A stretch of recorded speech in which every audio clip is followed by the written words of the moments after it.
Assalamualaikum warahmatullahi wabarakatuh. Halo teman-teman, bagaimana kabarnya? Semoga sehat selalu ya. Baik, di sini kami akan mempresentasikan paper psikologi ulayat kami dengan judul Nyawer Panganten, Korelasi Antara Tradisi Simbolik Suku Sunda dengan Konsep Motivasi Abraham Maslow. Paper ini disusun oleh Muhammad Nurullah dan Firda Fauziah. Selamat menikmati. Dampak dan implikasi ulayat. Upacara sawer adalah upacara di mana kegiatannya memberi kebahagiaan dan nasihat perkawinan yang dilakukan di penyaweran. Antusiasme masyarakat dalam tradisi nyawer tentu dilatar belakangi oleh berbagai motif pendorong, yang mana bisa disebut sebagai motivasi. Motivasi tersebut bisa dilatar belakangi dari faktor mana saja. Hal tersebutlah yang akan menjadi kekhasan dalam penelitian ini, di mana motivasi masyarakat yang mengadakan tradisi sawer akan dikaitkan dengan teori psikologi karya Abraham Maslow. Selanjutnya ada pendahuluan. Manusia yang multietnis seperti masyarakat Indonesia memiliki kebudayaan. Dengan akalnya, manusia berpikir sehingga mampu menciptakan berbagai kebudayaan yang pada gilirannya tumbuh dan berkembang dalam suatu masyarakat. Kebiasaan yang baik akan diakui dan dilaksanakan oleh orang lain yang kemudian dijadikan dasar bagi hubungan antara orang-orang tertentu, sehingga tindakan itu menimbulkan norma atau kaidah. Norma atau kaidah itu disebut juga dengan adat istiadat. Demikian pula yang terjadi pada suku Sunda. Suku Sunda memiliki banyak bentuk upacara adat istiadat yang dianggap sakral dalam menggunakan simbol-simbol, sehingga hal tersebut sangat menarik untuk diteliti. Salah satunya yaitu upacara perkawinan adat Sunda. Dalam penelitian ini yang menjadi fokus kajian adalah salah satu bagian dari upacara pernikahan di Sunda, yaitu tradisi nyawer panganten. Perkawinan adat suku Sunda terbagi dalam dua kategori, yakni upacara sebelum perkawinan dan upacara sesudah perkawinan. Hal-hal yang harus dilakukan di dalam upacara sebelum perkawinan adalah nendeng omong, yaitu titip pesan, seserahan, yaitu menyerahkan barang dari pengantin laki-laki, lengkahan, yaitu melangkahi kakaknya, ngecangkeun aisan, yaitu menurunkan pangkuan, ngaras, yaitu memohon doa kepada orang tua dan kerabat, siraman, yaitu memandikan pengantin, ngerik, yaitu membersihkan bulu-bulu di kening, dan ngeyek sereh, yaitu mengurus lembaran-lembaran daun surah. Sedangkan hal-hal yang harus dilakukan di dalam upacara sesudah pernikahan adalah sawer panganten, nincak endog, yaitu memecahkan telur, buka pintu, huap lingkup, yaitu makan bersama, ngalupaskeun japati, yaitu melepaskan merpati, dan numbas, yaitu kenduri setelah seminggu kawin. Dari sekian banyak upacara adat pernikahan Sunda, sebagaimana yang telah disampaikan, pada penelitian ini hanya salah satu saja yang akan dibahas, yaitu upacara nyawer panganten. Sawer atau nyawer berasal dari kata awer yang artinya air jatuh menciprat. Pengertian lain sawer itu adalah tawuran, yang artinya pekerjaan itu dilaksanakan di dalam panyewuran atau cucuran atap. Maka pelaksanaannya pun yang dilakukan oleh juru sawer seperti itu. Misalnya, juru sawer menciprat-cipratkan atau menabur-naburkan perlengkapan benda-benda sawer ke arah pengantin yang dipayungi dengan payung besar kerajaan yang penuh hiasan. Juru sawer selain menciprat-cipratkan benda-benda perlengkapan sawer ke arah mempelai atau pengantin, ia juga tak lupa menabur-naburkan perlengkapan sawer itu kepada hadirin yang ikut hadir memeriahkan di dalam pelaksanaan saweran yang akhirnya semua mendapatkan bagian dari benda-benda perlengkapan sawer dengan cara berebutan untuk mendapatkannya, serta dibarengi dengan sorak-sorai kegembiraan penuh ceria.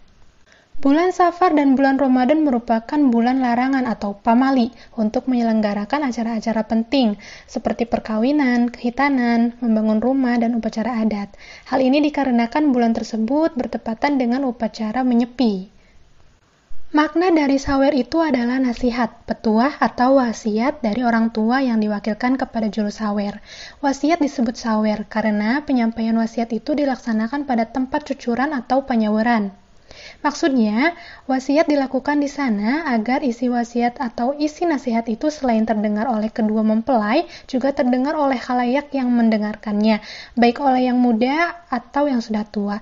Selain itu, makna dari sawer dapat menjadi motivasi untuk kedua mempelai agar dapat menjalani kehidupan baru dan bahagia. Selanjutnya ada benda-benda atau perlengkapan yang digunakan untuk sawer, semuanya itu berbentuk simbol atau istilah Sundanya adalah siloka.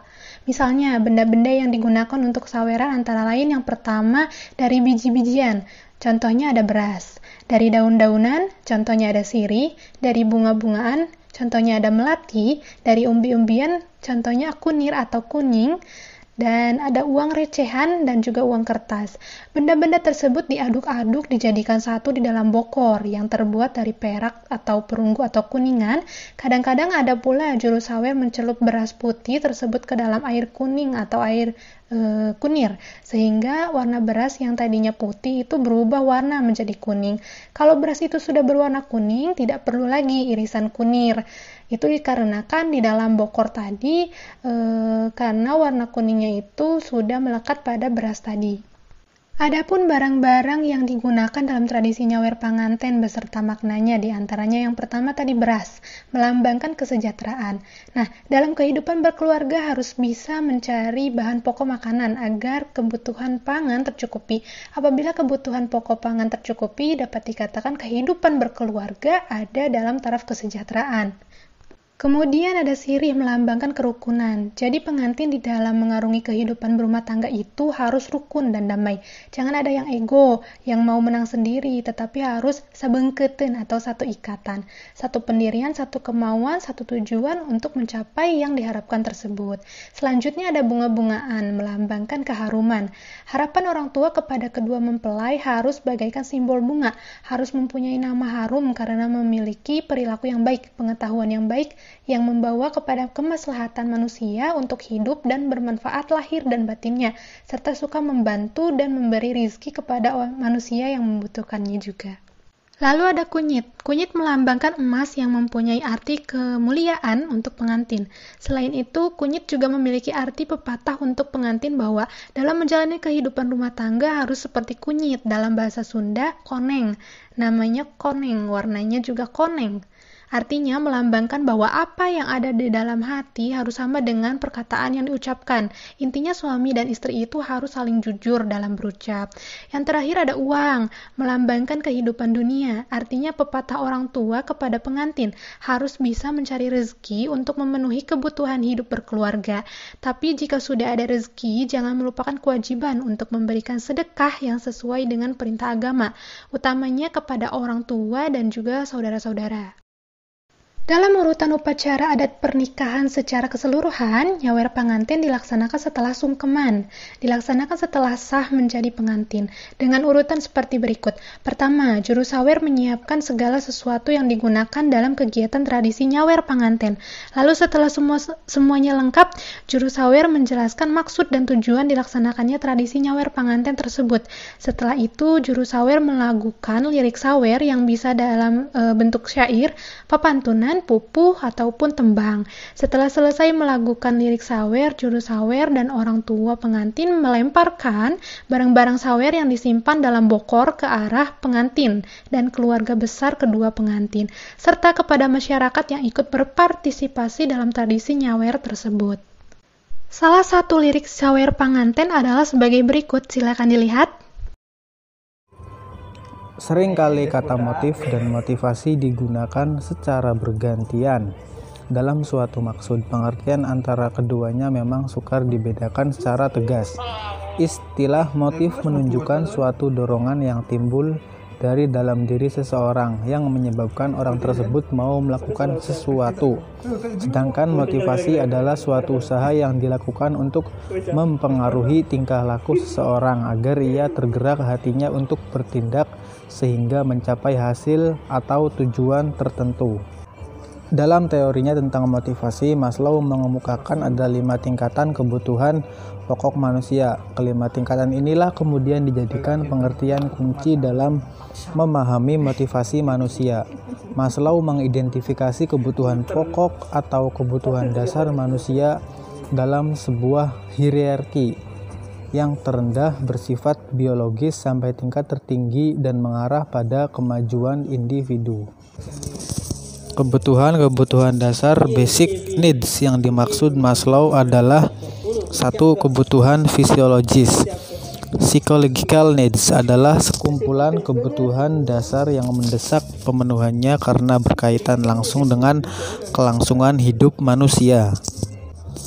Yang kedua, ada kebutuhan akan rasa aman, safety need. Apabila kebutuhan fisiologis individu telah terpenuhi, maka akan muncul kebutuhan lain sebagai kebutuhan yang dominan dan menuntut perasaan, yaitu kebutuhan akan rasa aman, safety need. Yang ketiga, ada kebutuhan akan cinta, memiliki dan kasih sayang, need for love and belongingness.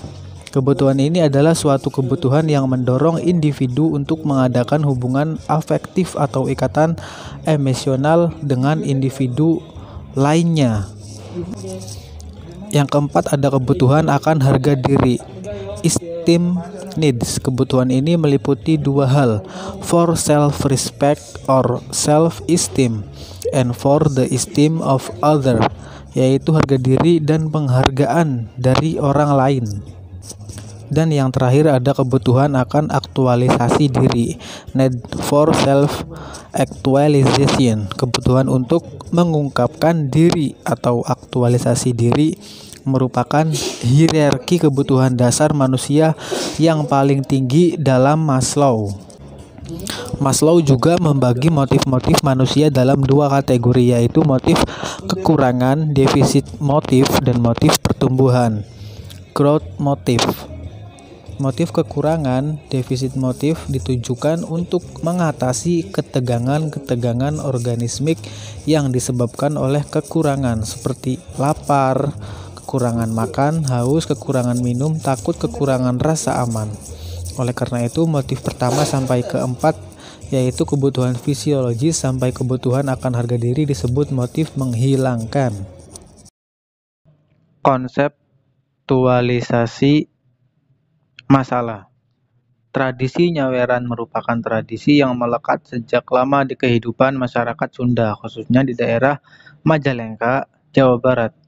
Hingga menjadi bagian dari budaya setempat, banyak hal yang dapat dikaji dalam tradisi ini. Salah satunya adalah motivasi masyarakat dalam melestarikan budaya tersebut, melakukan serangkaian kegiatan, mengadakan acara ritual, dan sebagainya. Tentu tidak lepas dari maksud dan tujuan. Oleh karenanya, peneliti dalam penelitian ini ingin mengidentifikasi motivasi masyarakat dalam melestarikan budaya nyaweran dengan menggunakan pendekatan kualitatif. Baik, selanjutnya ada metode. Yang pertama, partisipan. Partisipan yang digunakan dalam penelitian ini terdiri dari 4 orang yang memiliki pengetahuan mendalam maupun pada bidangnya mengenai tradisi nyawer panganten, seperti pemilik sanggar seni kebudayaan Sunda, pimpinan organ kesenian Sunda, guru bahasa Sunda, dan juga sesepuh atau tetua desa. Penelitian ini menggunakan teknik purpose sampling dengan ketentuan partisipan sebagai berikut. Yang pertama, partisipan merupakan masyarakat suku Sunda. Yang kedua, paham dengan seluk-beluk tradisi nyawer panganten. Yang ketiga, paham akan kebudayaan dan tradisi. Serta yang keempat, pernah merasakan atau terlibat secara langsung dalam kegiatan tradisi nyawer panganten. Pendekatan kepada partisipan dimulai dengan mendatangi beberapa sanggar kebudayaan yang ada di Majalengka dan juga menghubungi salah satu guru sekolah bahasa Sunda di SMAN 1 Majalengka yang kemudian memberikan rujukan maupun rekomendasi yang sesuai dengan ketentuan yang dibutuhkan untuk penelitian. Penelitian ini menggunakan desain penelitian kualitatif deskriptif. Konsep motivasi nyawer ditelusuri melalui pendekatan psikologi indigenous atau psikologi ulayat, yaitu kajian perilaku yang didasarkan pada konsep budaya yang dianut oleh sebuah kelompok tertentu. Selanjutnya ada prosedur. Pengumpulan data yang digunakan dalam penelitian ini menggunakan teknik wawancara terstruktur dan juga observasi. Wawancara tersebut dilakukan sebanyak 4 kali dengan durasi rata-rata sekitar 1-1,5 jam. Pertanyaan berkaitan tentang sejarah dari tradisi nyawer panganten, arti dan makna dari tradisi nyawer panganten, pelaksanaan tradisi nyawer panganten, makna dan macam-macam alat yang digunakan untuk pelaksanaan tradisi tersebut, orang-orang yang boleh mengikuti tradisi nyawer panganten, motivasi untuk mengikuti tradisi nyawer panganten, serta pandangan mengenai keadaan tradisi nyawer panganten di zaman sekarang. Informasi atau hasil dari wawancara tersebut direkam menggunakan audio record di handphone agar kemudian didengarkan kembali. Sedangkan teknik observasi dilakukan dengan cara mengamati serta mencatat setiap aktivitas verbal subjek selama berinteraksi dalam sesi wawancara. Teknik analisis. Data wawancara yang sudah terkumpul kemudian diolah menggunakan langkah-langkah kualitatif sebagai berikut. 1. Transkrip, artinya menuliskan data diri dari hasil rekaman yang telah didengar kembali ke dalam bentuk verbatim. 2. Reduksi, artinya data yang didapat direduksi menjadi data yang sesuai dengan tujuan penelitian. 3. Pengolahan tunggal, artinya data dirangkum berdasarkan tema masing-masing. 4. Pengkodaan, artinya data dikodekan kemudian menggunakan angka pada bagian-bagian yang dianggap telah memenuhi aspek penelitian. Next, ada analisis dan hasil. Yang pertama, ketentuan dan bentuk dari tradisi nyawer panganten. Menurut hasil wawancara dengan partisipan, sejarah dari tradisi nyawer panganten secara detailnya tidak diketahui, karena itu adalah tradisi atau adat istiadat yang memang sudah ada sejak dahulu kala atau sejak zaman nenek moyang suku Sunda, dan itu terjadi secara turun-temurun. Tapi yang pasti, dengan diadakannya tradisi nyawer panganten, itu tak lain tujuannya adalah sebagai salah satu bentuk rasa syukur. Tradisi nyawer panganten sendiri dianggap memiliki makna yang baik dalam hal sosialisasi atau terciptanya kerukunan antar masyarakat, yaitu ingin berbagi kebahagiaan. Hal tersebut dibuktikan dengan adanya tetangga atau masyarakat sekitar yang boleh mengikuti acara tradisi tersebut. Selain itu, tradisi nyawer panganten juga dapat menjadi wadah untuk terciptanya suatu motivasi dalam diri individu agar dapat menjadi manusia yang berguna di kemudian hari melalui nasihat yang disajikan dalam bentuk syair sawer. Suku Sunda dalam hal memilih berbagai alat-alat yang digunakan untuk tradisi sawer tentunya bukan sembarangan memilih alat. Dari semua alat-alat sawer pasti memiliki makna yang terkandung di dalamnya bagi kehidupan yang sejahtera, khususnya untuk kehidupan berumah tangga. Alat-alat yang digunakan untuk sawer juga memiliki nasihat baik bagi pasangan mempelai yang nantinya akan berumah tangga sendiri. Artinya, sudah lepas dari tanggung jawab orang tua dan diharapkan mampu hidup untuk mandiri. Alat-alat atau benda-benda tersebut dapat berupa dari biji-bijian, dari daun-daunan, dari umbi-umbian, dan uang logam maupun uang kertas. Selanjutnya yang kedua ada motivasi dari tradisi nyawer panganten. Dari berbagai rangkaian acara dalam tradisi nyawer panganten memiliki daya tarik sendiri bagi masyarakat sekitar maupun luar daerah Sunda. Mereka yang datang memiliki maksud dan tujuan yang berbeda-beda untuk mengikuti acara tersebut. Ada yang datang sebagai tamu undangan pernikahan, ada yang datang sebagai kerabat pengantin, ada juga sebagai tetangga yang ingin ikut meramaikan acara, dan lain sebagainya. Namun semua menjurus pada rasa ingin ikut serta dalam kebahagiaan. Selain itu, dalam rangkaian acara tradisi nyawer pun memiliki motif tertentu. Motif-motif tersebut dapat terlihat apabila coba kita kaitkan dengan teori motivasi Maslow dengan penjelasan sebagai berikut. 1. Ada kebutuhan fisiologis. Dari alat-alat sawer secara tidak langsung dapat membangkitkan kebutuhan ini. Salah satunya yang paling penting adalah uang. Uang adalah alternatif untuk bertransaksi supaya mendapatkan apa yang diinginkan oleh individu. Tentu saja yang paling utama adalah untuk kebutuhan sehari-hari seperti makan, minum, air, dan segala hal yang sifatnya fisiologis. Maka individu yang mengikuti tradisi nyawer panganten ini dapat dikatakan paling banyak termotivasi karena kebutuhan fisiologisnya. 2. Kebutuhan akan rasa aman. Dari makna tradisi nyawer, semuanya bertujuan untuk menciptakan rasa aman dalam menjalani kehidupan. Selain itu, nasihat-nasihat yang terkandung dalam lirik sawer berartikan pula untuk mengajak pada kesejahteraan hidup supaya individu, khususnya dalam berumah tangga, dapat memperoleh ketentraman, kepastian akan tujuan, keteraturan hidup, dan tentunya kebahagiaan. Nasihat tersebut Nasihat tersebut juga merupakan bentuk kasih sayang orang tua kepada kedua mempelai. Yang ketiga ada kebutuhan akan cinta, memiliki, dan kasih sayang. Tradisi dari sawer memiliki salah satu makna yaitu ingin berbagi kebahagiaan. Dengan adanya partisipasi dari masyarakat yang ikut memeriahkan tradisi sawer tersebut, maka secara tidak langsung, hal itu dapat mempererat kehidupan dalam bersosialisasi untuk saling menyayangi, dan tentunya rukun. Keluarga yang memiliki acara pernikahan mengutarakan kebahagiaannya dengan cara dilaksanakannya tradisi nyawer. Sedangkan masyarakat yang berpartisipasi juga mendoakan untuk kebahagiaan kedua mempelai. Yang keempat, kebutuhan akan harga diri. Di dalam lirik sawer yang mana berupa nasihat-nasihat untuk pengantin baru dapat bersifat membangun rasa percaya diri untuk individu. Hal tersebut akhirnya juga dapat membangun harga diri dalam diri individu.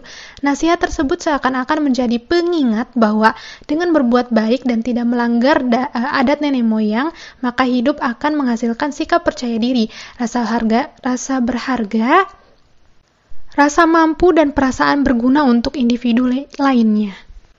Yang kelima ada aktualisasi diri. Dengan diadakannya tradisi nyawer panganten Sunda yang penuh dengan makna kebaikan untuk masa depan kedua mempelai, khususnya untuk mengarungi kehidupan berumah tangga, maka kegiatan tersebut dapat memotivasi individu agar menjadi dirinya sendiri tanpa pengaruh atau tendensi apapun. Hal tersebut dapat diwujudkan dengan adanya keinginan untuk menjadi manusia yang lebih baik, khususnya dalam mengarungi kehidupan berumah tangga. Dalam kata lain, individu dapat mengaktualisasikan dirinya dengan kemampuan yang dimiliki. Simpulan dan saran. Selanjutnya ada simpulan dan saran. Simpulan, berdasarkan hasil penelitian ditemukan korelasi dari 5 tingkatan kebutuhan pokok manusia yang Maslow namakan dengan hierarki kebutuhan dan dijadikan pengertian atau kunci dalam memahami motivasi manusia dari tradisi nyawer panganten tersebut, yaitu mengikuti tradisi nyawer penganten untuk memenuhi kebutuhan fisiologis. Adanya makna yang terkandung di dalam tradisi nyawer penganten untuk kebutuhan rasa aman. Masyarakat mengikuti tradisi tersebut untuk memenuhi kebutuhan cinta, memiliki, dan kasih sayang antar sesama manusia. Dalam syair sawer terdapat nasihat yang baik yang mana dapat memotivasi individu untuk kebutuhan harga dirinya, dan kegiatan dari tradisi nyawer panganten dapat mengaktualisasikan diri individu. Untuk saran, yang pertama ada saran teoritis, keterbatasan keadaan dalam pelaksanaan penelitian yang mana masih berlakunya himbauan pemerintah berupa PSBB, pembatasan sosial berskala besar, dan juga menghindari kerumunan, maka mengakibatkan hasil penelitian ini menjadi kurang menimbulkan kesan yang memuaskan bagi peneliti. Maka dari itu, saran untuk penelitian selanjutnya yaitu memilih waktu dan keadaan yang tepat dan efektif untuk penelitian. Yang kedua ada saran praktis, hasil penelitian ini dapat menjadi pedoman dalam pengkajian tradisi nyawer panganten suku Sunda yang memiliki perbedaan dengan tradisi pernikahan di daerah-daerah yang lainnya. Diharapkan juga hasil penelitian ini dapat menjadi referensi yang bermanfaat sebagai salah satu upaya melestarikan tradisi nyawer panganten yang menjadi ciri khas suku Sunda dalam upacara pernikahan secara turun-temurun sebagai warisan budaya lokal.